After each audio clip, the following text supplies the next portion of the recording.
Ini tak ramailah saya dapati. Saya sedih umpamanya dalam tiap-tiap isu. Not many of us think. Kita cuma objek saja. Tak bolehlah kata macam itu.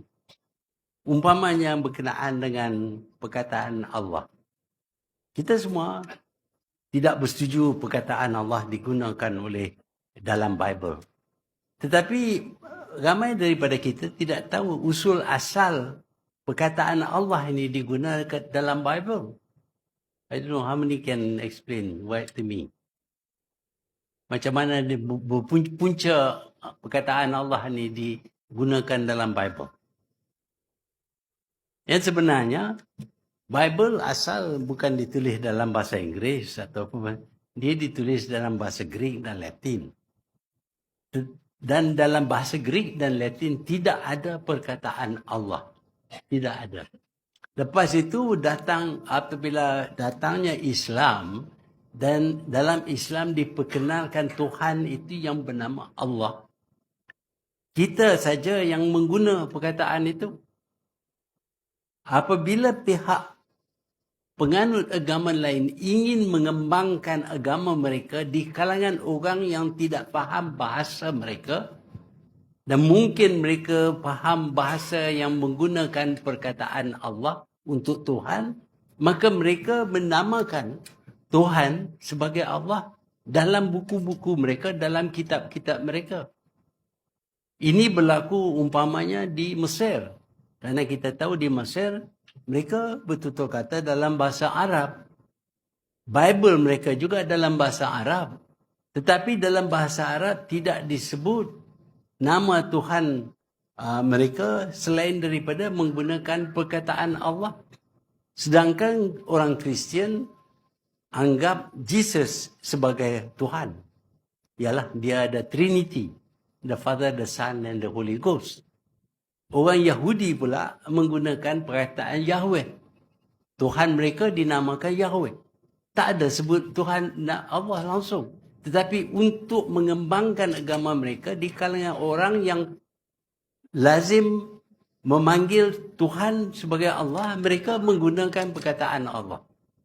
Selepas itu apabila saja diterjemah Bible untuk bangsa-bangsa lain, mereka menggunakan perkataan Allah. Sebab itu di Indonesia memang perkataan Allah diguna.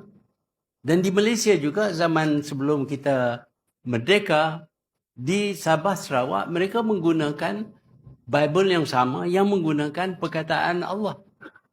Kalau kita kata Allah itu boleh diguna untuk sebarang agama, itu tak tepat. Yang tepat ialah Allah, perkataan Allah itu bermula dengan agama Islam.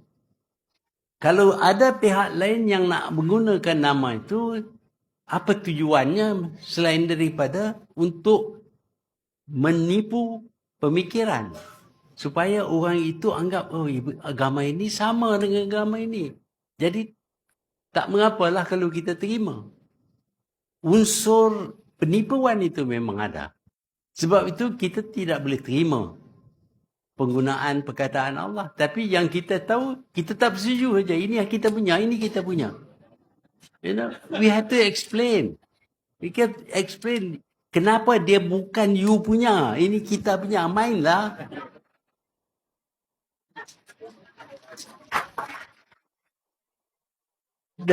That is an argument that comes from knowledge. You have to know. What do the Jews call their God? Jews panggil God-nya Yahweh. Berapa orang kita tahu? Bagi orang Kristen, dia anggap Isa sebagai Tuhan, walaupun dia juga berkata, He is the Son of God. And He is the Father of God. Jadi suka sikitlah kita nak terima satu orang jadi tiga orang, lepas tu ada pula Holy Ghost. Jadi itu untuk dia nak percaya itu masalah dia. To you your religion, to me my religion. Surah Al-Kafirun menyebut bahawa lakum dinukum waliyadin. So dia nak panggil apa, dia panggil lah. Tapi janganlah ambil orang kita punya nama bagi kepada nama orang lain. Takkan kita nak panggil Jesus Christ Allah. Who wants to call them? Itu tak kena. But so we have to equip ourselves with knowledge. Kita malas nak baca buku, dengan itu kita tak ada knowledge. Kita cuma ada emosi, kita marah. Oh, tak boleh lah macam tu. Tak baik. Bukan tak baik, tak boleh, tak kena.